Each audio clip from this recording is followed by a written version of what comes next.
إن الحمد لله نحمده ونصلي على رسوله الكريم. أما بعد، أعوذ بالله السميع العليم من الشيطان الرجيم من همزه ونفخه ونفثه. بسم الله الرحمن الرحيم. يا أيها الذين آمنوا لا تقدموا بين يدي الله ورسوله واتقوا الله إن الله سميع عليم. سورۃ الحجرات انشاءاللہ 3-4 لیکچر میں اس کو ہم مکمل کریں گے. اس کا عنوان سورۃ الحجرات کا اسلامی معاشرے کے آداب ہیں کہ مسلمانوں کی آپس کی زندگی کیسے ہونی چاہیے.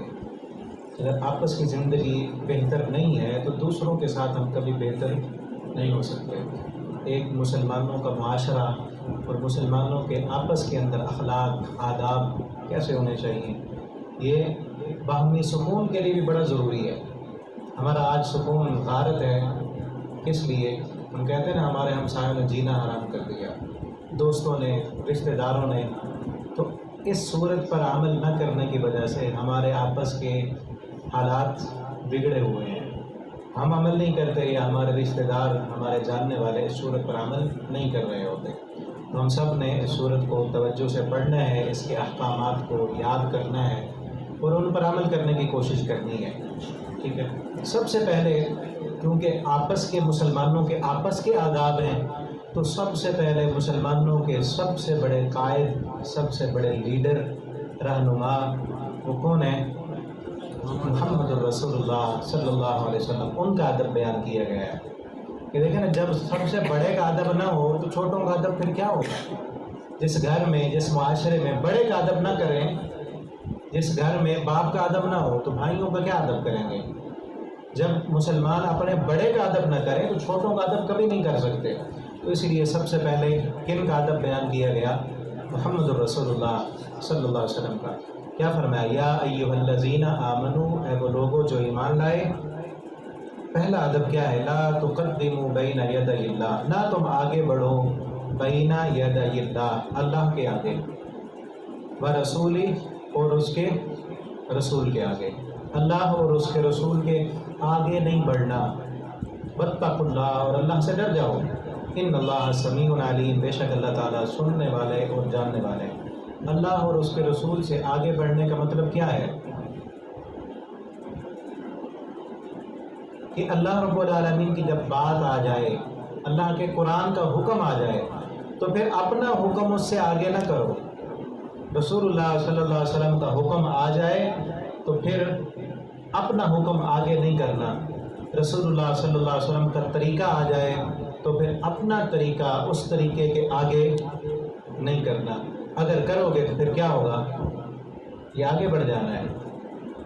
اور فزیکلی بھی آپ صلی اللہ علیہ وسلم چل رہے ہیں کسی مجلس کے لیے، کسی کام کے لیے، اب قائد کو آگے چلنا ہے نا.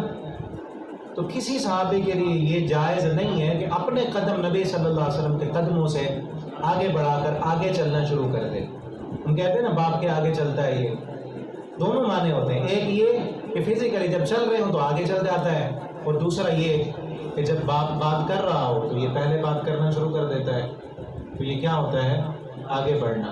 اسی طرح نبی کریم صلی اللہ علیہ وسلم کی مجلس ہے، آپ کی محفل ہے، آپ صلی اللہ علیہ وسلم کوئی بات کر رہے ہیں تو کسی کے لیے جائز نہیں ہے کہ وہ اپنا مشورہ درمیان میں دینا شروع کر دے. ہاں، آپ صلی اللہ علیہ وسلم نے مشورہ پوچھا ہے تو پھر تو بتانا چاہیے جو چیز سمجھ آتی ہے. آپ صلی اللہ علیہ وسلم مشورہ کیا کرتے تھے صحابہ سے. اللہ نے حکم دیا ہے وشاورہم فی الامر، کہ ان سے اپنے معاملات میں مشورہ کیا کریں، پوچھ لیا کریں. ٹھیک ہے نا. تو اسی طرح نبی کریم صلی اللہ علیہ وسلم کی آج احادیث موجود ہیں. آپ صلی اللہ علیہ وسلم کی مجلس تو نہیں ہے چونکہ یہ حکم اس وقت تھا، لیکن قرآن قیامت تک کے لیے آج بھی یہ حکم ویسے کا ویسے موجود ہے کہ آپ صلی اللہ علیہ وسلم مجلس میں نہیں بیٹھے لیکن آپ کے احکامات تو موجود ہیں. آپ صلی اللہ علیہ وسلم کی احادیث موجود ہیں. جب نبی کریم صلی اللہ علیہ وسلم کی حدیث آ جائے تو پھر ہمیں اپنی رائے آگے نہیں کرنی چاہیے. یہ ادب کا تقاضا ہے. نہ اپنی رائے، نہ اپنے والد کی رائے، نہ اپنے استاد کی رائے، نہ اپنے امام کی رائے، نہ اپنے پیر کی رائے. اگر ہم حدیث آنے کے بعد یہ کہیں گے کہ حدیث تو ہے لیکن میرے والد صاحب چونکہ ایسا نہیں کرتے تو اس لیے میں نہیں کرتا. تو ہم نے کیا کیا؟ ہم نے کیا کیا؟ یہی کیا نا. آگے خود نہیں بڑھے تو اپنے باپ کی بات آگے کر دی, خود آگے نہیں بڑھے تو اپنے امام کی بات آگے کر دی, اپنے استاد کی بات آگے کر دی. حدیث آنے کے بعد, قرآن کی بات آنے کے بعد نہ ہم اپنے ذہن کو آگے کر سکتے ہیں, نہ اپنی ترجیحات, نہ اپنے دنیا کے مفادات. اگر ہمارے اندر ایمان ہے تو ایمان کا تقاضا کیا ہے؟ ایمان والوں کو حکم یہ ہے کہ جب رسول اللہ صلی اللہ علیہ وسلم کی بات آ جائے تو پھر سر تسلیم خم کر لیں. جس طرح شاعر ہے کہتا ہے نا, غالباً اقبال کا ہی شعر ہے نا, مصور کھینچ وہ نقشہ کہ جس میں یہ صفائی ہو, ادھر حکم محمد ہو ادھر گردن جھکائی ہو. بس باقی کوئی بات نہیں دیکھیں. صحابہ کرام کی زندگیوں کو ہم دیکھیں تو یہی بات سمجھ آتی ہے. جب آپ صلی اللہ علیہ وسلم نے کوئی حکم دے دیا نا تو پھر اس کے مقابلے میں نہ اپنی رائے کو دیکھا, نہ اپنے دنیا کے مفادات دیکھے, نہ اپنے بیوی بچوں کو دیکھا, کسی چیز کو انہوں نے نہیں دیکھا, بلکہ یہ دیکھا کہ رسول اللہ صلی اللہ علیہ وسلم کا حکم کیا ہے. اس کی کئی مثالیں موجود ہیں. جب شراب کی حرمت کا اعلان ہوا, حضرت ابو ہریرہ رضی اللہ تعالیٰ عنہ مدینہ کی گلیوں میں اعلان کر رہے تھے, ان اللہ و رسولہ حرم علیکم الخمر, لوگوں سنو, اللہ اور اس کے رسول نے شراب حرام کر دی ہے. اب حضرت ابو ہریرہ رضی اللہ تعالیٰ عنہ کہتے ہیں میں ابھی اعلان کر رہا ہوں گلیوں میں, مدینہ کی گلیوں میں اعلان کر رہا ہوں, اعلان ابھی ختم نہیں ہوا. میں نے دیکھا کہ مدینہ کی گلیوں میں ایسے لگتا تھا جیسے شراب کا سیلاب آ گیا ہے, کہ وہ لوگ عرب برسوں سے شراب کے رسیا, شراب پی پی کے شراب کے عادی بنے ہوئے, اور اپنے گھروں میں مٹکے, ڈرم بڑے بڑے شراب کے بھر کے رکھے ہوئے, سٹاک کی ہوئی شراب, کارخانے شرابوں کے. لیکن جب اعلان سنا فوراً اٹھے, مٹکے توڑ دیے, ڈرم بہا دیے, جو بھی سٹور کیا ہوا تھا چاہے بیچنے کے لیے اپنے لیے سب بہا دیا. کسی نے یہ نہیں سوچا کہ ہم تو عادی ہیں, شراب نہیں پئیں گے تو کہیں مر ہی نہ جائیں. آج کئی لوگ کہتے ہیں نا کہ ہم تو اب نشہ پینے کے عادی بن چکے ہیں, سگریٹ چونکہ ایک عادت بن گئی ہے ہماری, تو اس کام کرنے کی اب روٹین بنی ہوئی ہے, اب تو وقت لگے گا نا, چھوڑتے چھوڑتے ٹائم لگے گا, پروسیس میں آئیں گے, علاج کریں گے. لیکن ان کا ایمان دیکھیں, جیسے ہی بات سنی پھر یہ بھی نہیں کہا کہ ایک بندہ بات بتانے والا ہے نا, چلے ہم خود جا کے پوچھیں گے, 2-4 دن صبر کریں گے, آہستہ آہستہ کم کرتے کرتے چھوڑیں گے. نہیں, فوراً ابھی اعلان سنا ہے فوراً عمل کر کے دکھا دیا. اسی طرح جب پردے کا اعلان ہوا, رات کو آیتیں نازل ہوئی, رات کو آیتیں نازل ہوئی پردے کی. سورۃ الاحزاب میں ہے, اللہ تعالیٰ نے فرمایا یا ایھا النبی قل لازواجک و بناتک و نساء المؤمنین یدنین علیہن من جلابیبہن, اپنی بیویوں سے, اپنی بیٹیوں سے اور پورے کائنات کی کلمہ پڑھنے والی مومنات سے کہہ دیں جب گھریں سے باہر نکلا کریں تو جلابیب, جلباب کہتے ہیں لمبی چادر, جس طرح برقع ہم کہتے ہیں جسے, کہ لمبی چادر اوڑھ لیا کریں تاکہ ان کی پہچان ہو کہ یہ مومنات ہیں, یہ مسلمان عورتیں ہیں, یہ عام دنیا دار عورتیں نہیں ہیں. صحابہ کہتے ہیں رات کو یہ آیتیں نازل ہوئی ہیں, صبح کی نماز جب پڑھنے کے لیے مومنات وہ عورتیں مسجد میں آئی ہیں نماز پڑھنے کے لیے, ساری کی ساری پردہ کیے ہوئے تھے. یہ ہے ایمان. اسی رات, یہ نہیں کہ صبح کو نہ آئیں کیونکہ ہمارے پاس تو اب کپڑے نہیں ہیں. اور دور وہ کون سا تھا کہ جس دور میں ایک ایک چادر ہوتی تھی, اور صحابہ کہتے ہیں جس ہماری بہن کے پاس کپڑا نہیں تھا پردہ کرنے کا, وہ اپنی سہیلی کی چادر میں لپٹ کے نماز پڑھنے بھی آئی اور پردہ کر کے بھی آئی. ہم کیا کرتے, ابھی تو آج احکام نازل ہوا ہے, ابھی آرڈر ہوگا, پھر کپڑے بنیں گے, پھر مارکیٹ میں آئیں گے, پھر کوئی برانڈ آئے گا, ہمیں کیا پتا کس طرح کی چادر چاہیے, کس طرح کا کپڑا ہونا چاہیے, پھر روٹین بنے گی, پھر عادت ہوگی. لیکن نہیں, جن کا ایمان تھا فوراً سر تسلیم خم کر کے دکھا دیا. ٹھیک ہے نا. تو ہمیں بھی چاہیے کہ جب نبی کریم صلی اللہ علیہ وسلم کی حدیث آئے, یہ ادب کا تقاضا ہے کہ آگے نہیں بڑھنا. اگر ہم اپنی رائے پیش کریں حدیث آنے کے بعد, ہم کہیں کیونکہ فلاں مجبوری ہے, فلاں نہیں مانتا, میرا دل نہیں کرتا, عادت نہیں بنی ہوئی, یہ سارے جس طرح کے بھی ہم بہانے بنا لیں, یہ سارے کس کیٹیگری میں آئیں گے کہ ہم آگے بڑھ رہے ہیں, ہم رسول اللہ صلی اللہ علیہ وسلم کی بات کو فوقیت نہیں دے رہے. اب دیکھیں میں نے یہ 2 آپ کو مثالیں دی ہیں نا, یہ تو صحابہ کرام ہیں، صحابیات ہیں ایمان والی. آپ صلی اللہ علیہ وسلم کی احادیث، آپ کا حکم، آپ کی بات، تو اس قدر آپ کا شان اور مقام اتنا اعلیٰ اور عرفہ اللہ نے بنایا ہے کہ کائنات کا ذرہ ذرہ، کائنات کا ذرہ ذرہ نبی کریم صلی اللہ علیہ وسلم کا حکم مانتا ہے اور آپ کے حکم کے آگے سر تسلیم خم کرتا ہے. ایک ہم انسان ہیں کہ ہمارا ایمان اس قدر کمزور ہو گیا ہے کہ نبی صلی اللہ علیہ وسلم کی باتیں بھی ہم سنتے ہیں اور مخالفت بھی کر رہے ہوتے ہیں. صحیح البخاری کی حدیث ہے، نبی کریم صلی اللہ علیہ وسلم نے ایک مرتبہ ہیرا پہاڑی پہ چڑھے. ہیرا پہاڑی آپ میں سے شاید دیکھی ہو کسی نے، غار ہیرا ہے جہاں پہ، ویڈیوز میں تصویر میں تو دیکھی ہوگی نا آپ نے، غار ہیرا دیکھی ہے نا، بہت بڑا پہاڑ ہے. اس پہاڑی پہ آپ صلی اللہ علیہ وسلم چڑھے ہیں، پہاڑ کے اوپر. وہ پہاڑ نا، وہ پہاڑ پتھر، وہ بھی آپ صلی اللہ علیہ وسلم سے محبت کرتے ہیں، محبت کرتے ہیں. وہ اب صلی اللہ علیہ وسلم اس پہاڑ پہ چڑھے ہیں، وہ پہاڑ محبت میں ہلنے لگ گیا، محبت میں ہلنے لگا. پوچھیں، انہوں نے بھی حدیث پڑھی ہے، آپ نے بھی پڑھی ہو. محبت میں پہاڑ ہلنے لگا. آپ صلی اللہ علیہ وسلم نے نا دیکھا کہ پہاڑ ہل رہا ہے، آپ کے ساتھ اور صحابہ بھی تھے. آپ صلی اللہ علیہ وسلم نے اپنے پاؤں اٹھایا، پاؤں اٹھا کے ایسے پیار سے مارا اور کہا اسکن یا ہیرا، اسکن یا ہیرا. اسکن کا معنی ہے سکون کر، یہ امر ہے، یہ حکم ہے. اے ہیرا رک جا، سکون کر، رک جا. صحابہ کہتے ہیں پھر اس اتنا میلوں پہ پھیلا ہوا پہاڑ، اس میں یہ پھر دوبارہ ہمت نہیں ہوئی کہ پھر حرکت کرے. جیسے ہی یہ دو لفظ، حدیث کا ایک ٹکڑا، پوری حدیث نہیں ہے، ایک ٹکڑا، اسکن، سکون کر جا، وہ پہاڑ پھر نہیں ہلا، سکون کر گیا، رک گیا.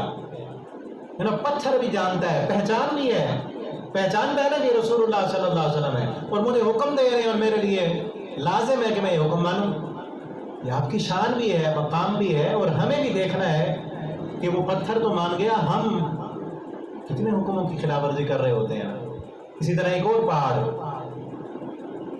احد کا پہاڑ، آپ نے احد کے بارے میں سنا ہے نا، کئی میلوں پہ پھیلا ہوا ہے. ہیرا پہاڑی چھوٹی ہے اور احد کا پہاڑ بہت بڑا ہے اور زرد رنگ کا پہاڑ. آپ صلی اللہ علیہ وسلم کئی دفعہ کہتے تھے کہ یہ پہاڑ مجھ سے محبت کرتا ہے اور میں اس سے محبت کرتا ہوں.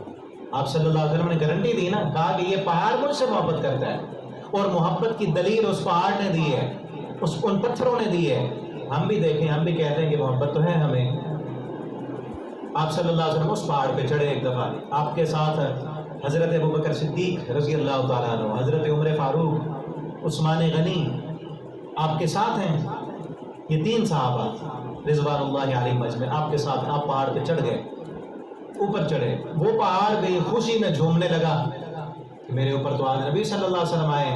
اس طرح ہمارے گھر میں کوئی بڑا مہمان آ جائے تو ہم خوشی سے بھاگتے ہیں، دوڑتے ہیں کہ دیکھو آج تو بڑی رونقیں لگ گئی. وہ پہاڑ بھی اس خوشی میں جھومنے لگا. آپ صلی اللہ علیہ وسلم نے اس پہاڑ کو کہا اسبت احد، ہیرا کو کہا تھا اسکن یا ہیرا، اس کو کہا اسبت، ثابت رہے، رک جا، تھم جا، اب نہیں ہلنا.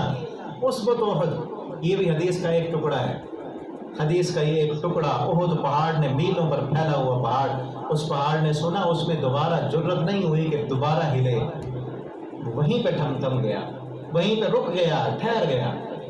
اور آج ہم دیکھیں مسلمان کلمہ پڑھنے والے، نبی کریم صلی اللہ علیہ وسلم کی کتنی حدیثیں ہیں کہ داڑھی کو بڑھاؤ، داڑھی رکھو، یہودیوں کی مخالفت کرو، لیکن کتنے نوجوان سارے محبت کا دعویٰ بھی کرتے ہیں. کئی حدیثیں آنے کے بعد اب دیکھیں نا، ذرا سوچیں، ٹھنڈے دل سے تصور کریں، اس پتھر سے بھی ہمارا دل زیادہ سخت ہو گیا ہے.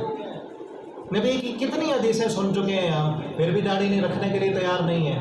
نبی صلی اللہ علیہ وسلم کی کتنی حدیثیں ہیں کہ نماز پڑھو، نماز کا خیال رکھنا ہے. اور آپ صلی اللہ علیہ وسلم نے اپنی وفات والے دن، آپ کی جس دن وفات ہوئی ہے نا 12 ربیع الاول کو، یا آگے پیچھے مورخین نے لکھا ہے، زیادہ تر مورخین نے یہی لکھا کہ 12 ربیع الاول آپ صلی اللہ علیہ وسلم کی وفات کا دن ہے. اس دن، جس دن آپ صلی اللہ علیہ وسلم اس دنیا سے جا رہے ہیں، آخری وصیت جو کی ہے وہ کیا تھی؟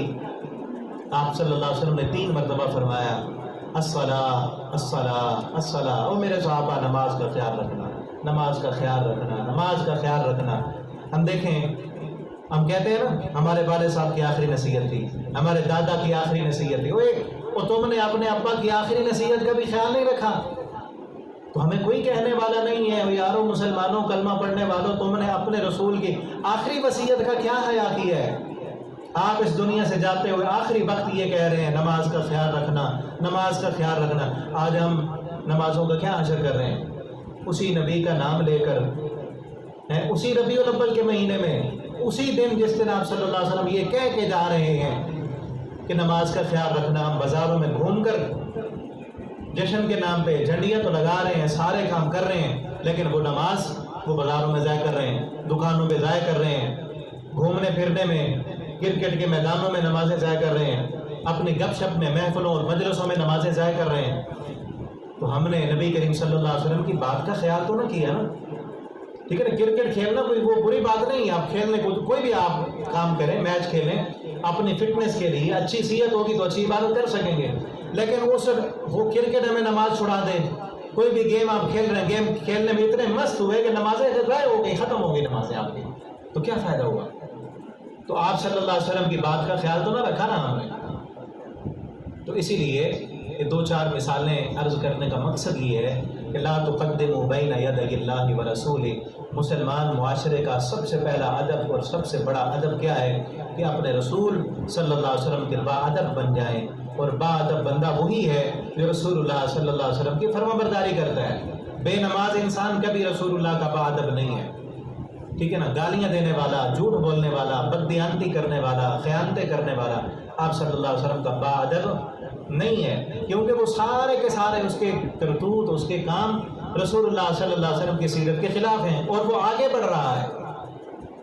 آپ نے فرمایا نا کہ مسلمان گالی دینے والا نہیں ہوتا، آپ نے فرمایا کہ لیس منا من لم یرحم صغیرنا ولم یعقر کبیرنا، آپ نے فرمایا اس بندے کا میرے ساتھ کوئی تعلق نہیں ہے، کوئی تعلق نہیں میرے ساتھ۔ کون بندہ؟ جو اپنے سے بڑے کا ادب نہیں کرتا اور اپنے سے چھوٹے پر شفقت نہیں کرتا۔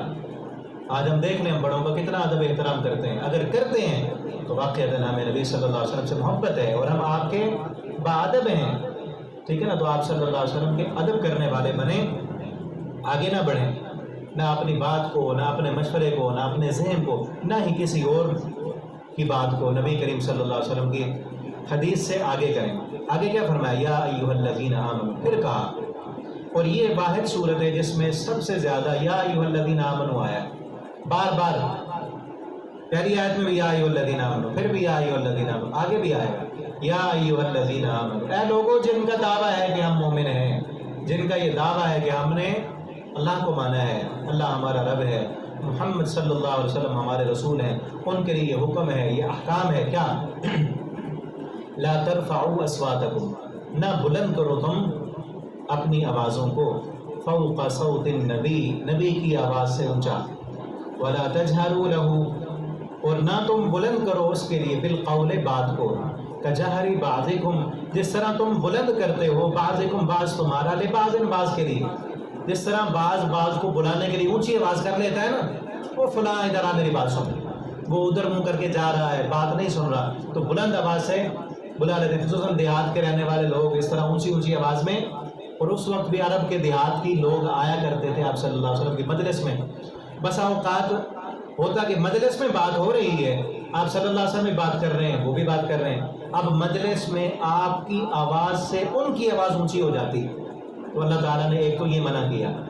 پہلا حکم اس آیت میں کیا ہے کہ مجلس لگی ہوئی ہے، سارے مشورہ دے رہے ہیں، سب کو بات کرنے کا موقع ہے، آپ صلی اللہ علیہ وسلم کی آواز سے اونچی آواز نہیں کرنی، یہ ادب کا تقاضا ہے، یہ احترام کا تقاضا ہے کہ جس مجلس میں رسول اللہ صلی اللہ علیہ وسلم موجود ہیں، اس مجلس میں کسی کو یہ حق حاصل نہیں ہے کہ اپنی آواز کو اونچا کر لے۔ اسی طرح ایک صحابی تھے جس کی آواز قدرتی اونچی تھی، ہوتا ہے نا بعض بندے ان کی قدرتی طور پر آواز اونچی ہوتی ہے، انہوں نے جب یہ آیت سنی انہوں نے اپنے آپ کو گھر میں بند کر دیا کہ کہیں ایسا نہ ہو، آگے اللہ نے فرمایا کہ کہیں ایسا نہ ہو، ان تحبط اعمالکم، اگر تم یہ کام کرو گے تو یہ ایسا گناہ ہے کہ جس کی وجہ سے تمہارے اعمال بھی ضائع ہو جائیں گے، وانتم لا تشعرون، تمہیں شعور ہی نہیں ہوگا۔ اب ان صحابی نے اپنے آپ کو گھر میں بند کر لیا، آتا ہی نہیں تھا مجلس میں کہ میری تو آواز ہی اونچی ہے کہ کہیں ایسا نہ ہو کہ میرے اعمال ضائع ہو جائیں۔ آپ صلی اللہ علیہ وسلم کو پتہ چلا تو آپ نے بلایا، آپ نے ان کو کہا کہ یہ جان بوجھ کے کرنے کا، آپ تو قدرتی آواز اونچی ہے، اگر نہ چاہتے ہوئے کبھی کبھار ہو جاتی تو اس پر پکڑ نہیں ہے، لیکن کوشش یہ ہو کہ ہماری آواز اونچی نہ ہو نبی کریم صلی اللہ علیہ وسلم کی آواز سے. اور خصوصاً یہ جب آیتیں نازل ہوئی تو دیہاتی لوگ آیا کرتے تھے مجلس اور محفل میں، ان کو آداب معلوم نہیں ہوتے تھے تو وہ اونچی اونچی آواز میں باتیں کرنے لگ جاتے. تو اللہ تعالیٰ نے فرمایا کہ اونچی آواز میں بات نہیں کرنی نبی کریم صلی اللہ علیہ وسلم کی موجودگی میں. یہ حکم اس وقت تھا کہ آپ صلی اللہ علیہ وسلم موجود ہیں تو اونچی آواز میں بات نہیں کرنی. اگر کوئی کرے گا تو سارے کے سارے اعمال ضائع ہو جائیں گے. آج آپ صلی اللہ علیہ وسلم یہاں موجود تو نہیں ہیں، یہ ہیں موجود، آپ صلی اللہ علیہ وسلم یہاں نہیں ہیں، لیکن نبی صلی اللہ علیہ وسلم کی حدیث تو موجود ہے نا. ہاں بعض ہمارے بھائی ایسے بھی ہیں جو یہ بھی دعویٰ کرتے ہیں کہ آپ صلی اللہ علیہ وسلم موجود ہیں اور آپ ہماری مجلس محفل میں آتے ہیں. آپ کے علم میں شاید نہ ہو، ہمارے ہاں کچھ بھائی ہمارے ایسے بھی ہیں جو یہ کہتے ہیں کہ آپ صلی اللہ علیہ وسلم ہماری مجلس میں آتے ہیں اور ہماری محفل جو ہے اس محفل میں آتے ہیں آپ صلی اللہ علیہ وسلم. اب ان کے کہنے کے مطابق اگر آپ صلی اللہ علیہ وسلم مجلس میں موجود ہیں تو پھر سپیکر میں تو بات کرنا دور کی بات ہے، بالکل بھی بات وہاں تو بالکل خاموشی ہونی چاہیے. احترام کا تقاضا یہ ہے. آج بھی آپ کو اللہ تعالیٰ آپ سب کو لے جائے مسجد نبوی میں، آپ اگر مسجد نبوی میں جائیں وہاں کے امام کو دیکھیں، وہاں کے جو امام ہیں یا جو خطیب ہیں ان کو دیکھیں. آپ کو مکہ کا جو خطیب ملے گا نا بیت اللہ کا، وہ آپ کو جوشیلے انداز کا ملے گا، وہ زوردار تقریر کرنے والا، اونچی آواز میں قرآن کی تلاوت کرنے والا ہوگا. جو مدینے کا امام ہوگا بڑے دھیمی لہجے میں پڑھنے والا، بڑی پیاری آواز میں آہستگی کے ساتھ قرآن پڑھنے والا. خطبہ بھی دیتے ہیں تو آہستگی کے ساتھ، وہ جذبات میں نہیں آتے، وہ اونچی آواز میں نہیں تقریر کرتے. کیوں؟ کیونکہ آپ صلی اللہ علیہ وسلم وہاں موجود ہیں. وہاں آپ صلی اللہ علیہ وسلم اپنے قبر مبارک میں وہاں موجود ہیں اور حکم وہاں بھی ہے کہ وہاں جانا ہے تو اونچی آواز میں بات نہیں کرنی. اور میں نے وہاں دیکھا مسجد نبوی میں قرآن کی کلاسیں لگتی ہیں، چھوٹے چھوٹے بچے سفید جبہ پہنے ہوئے اور ایسے لگتے ہیں جیسے فرشتے ہیں یہ.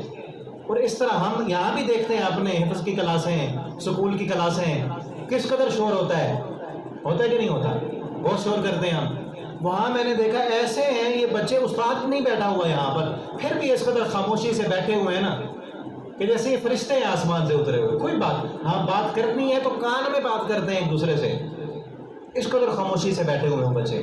ان بچوں کو ان کے والدین نے ادب سکھایا ہے کہ یہ مسجد نبوی ہے، یہاں پر ہمارے پیارے پیغمبر صلی اللہ علیہ وسلم کی قبر مبارک ہے، یہاں اس مسجد میں شور نہیں کرنا، یہاں اس مسجد میں اونچی آواز سے بات نہیں کرنی. ان کے استاد نے ان کو سکھایا ہے. مجھے پہلے ایک دو دن یہ بات، یہ حدیث، یہ آیت ذہن میں نہیں آئی. میں نے کہا یار بڑے پیارے ہیں، اتنے سکون سے، اور یہ سبق کیسے یاد کر لیتے ہیں؟ حالانکہ فطرتی طور پر حفظ کا سبق جنہوں نے حفظ کیا آپ جانتے ہیں جب تک اونچی آواز میں نہ پڑھے تو حفظ کا سبق یاد نہیں ہوتا. یہ کیسے یاد کرتے ہیں پتہ نہیں، بیٹھے ہوئے ہیں خاموشی سے اور سبق یاد کر پھر استادوں کو سنا بھی رہے ہیں.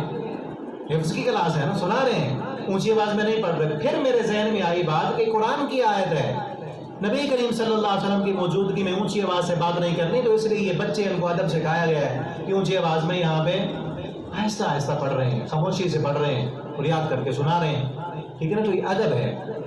ہمارے لیے بھی ادب کا تقاضا یہ ہے کہ جس مجلس میں نبی کریم صلی اللہ علیہ وسلم کی حدیث پڑھ دی جائے، اب اس مجلس میں اس حدیث کے بعد اپنی رائے، اپنی سوچ، اپنی مرضی، چاہے آپ لڑ رہے ہیں، جھگڑ رہے ہیں، آپ کا کسی کے خلاف اختلاف ہو گیا ہے، جھگڑا ہو گیا ہے، کسی بندے نے بھی آپ کو حدیث بیان کر دی ہے کہ نبی کریم صلی اللہ علیہ وسلم کی حدیث یہ ہے، آپ کا ایمان کا تقاضا یہ ہے کہ فوراً اپنی بات سائڈ پہ کر دیں. آپ کہیں کہ مجھے پتہ نہیں تھا، میرے پاس حدیث نہیں تھی، اب مجھے علم ہو گیا ہے تو میں سر تسلیم میں ختم کر دیتا ہوں.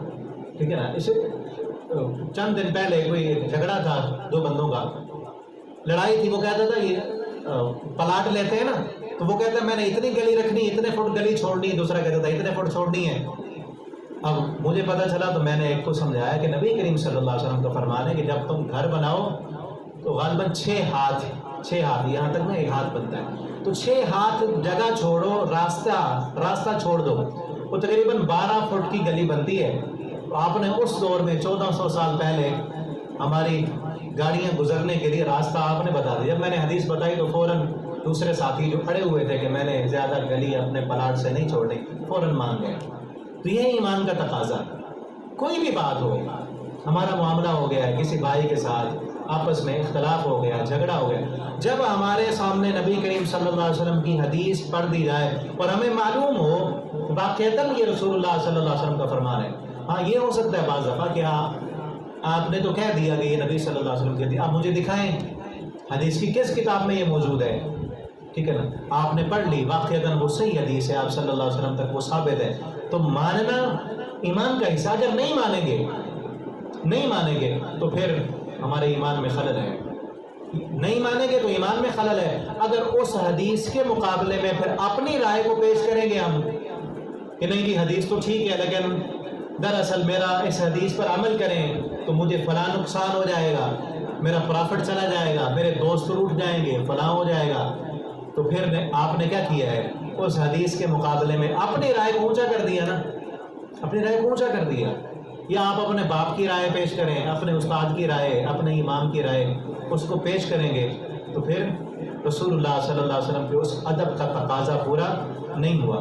اگلی آیت میں پھر اور انداز سے بیان کیا گیا کہ وہ لوگ ان الذین یغضون اصواتهم، کہ کچھ لوگ ایسے بھی ہیں جو آہستہ کرتے ہیں اپنی آواز، یغضون کا معنی پست کرتے ہیں اپنی آوازیں، اصواتهم اپنی آوازیں، عند رسول اللہ کے پاس کچھ عرب کے لوگ آتے تھے، ان کو ادب کا پتہ نہیں تھا، وہ اونچی اونچی آواز میں بولتے، اور کچھ کون تھے، نبی کریم صلی اللہ علیہ وسلم کے صحابہ جن کی تربیت ہوئی، آپ کے ساتھ رہے، پرانے ایمان والے، وہ کیا کرتے تھے، ادب کے ساتھ، آہستگی کے ساتھ بات کرتے، کوئی بات کرنی بھی ہے تو بڑے آرام سے پیار سے بات کرتے، عند رسول اللہ، اللہ کہتے ہیں اولئک الذین امتحن اللہ قلوبهم، یہ وہ لوگ ہیں کہ جن کے دلوں کا اللہ نے امتحان لیا ہے۔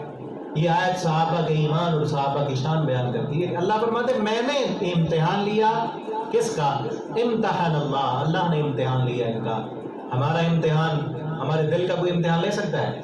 اللہ نے ان کے دلوں کا امتحان لیا۔ یہاں ان لوگوں کا بھی رد ہوتا ہے جو لوگ کہتے ہیں کہ معاذ اللہ صحابہ اوپر سے تم مومن تھے، دل سے ایمان قبول نہیں کیا تھا۔ کوئی دل کا جس کو پتہ ہے، جو علام الغیوب ہے، جو علیم بذات الصدور ہے، وہ رب کہہ رہا ہے امتحان اللہ قلوبهم، میں نے ان کے دلوں کا امتحان لیا، للتقوی، اور ان کے دلوں کو تقوی سے بھرا ہوا پایا، لہم مغفرہ، ان کے لیے مغفرت کا اعلان بھی ہے، واجر عظیم، اور ان کے لیے بہت بڑا اجر بھی ہے۔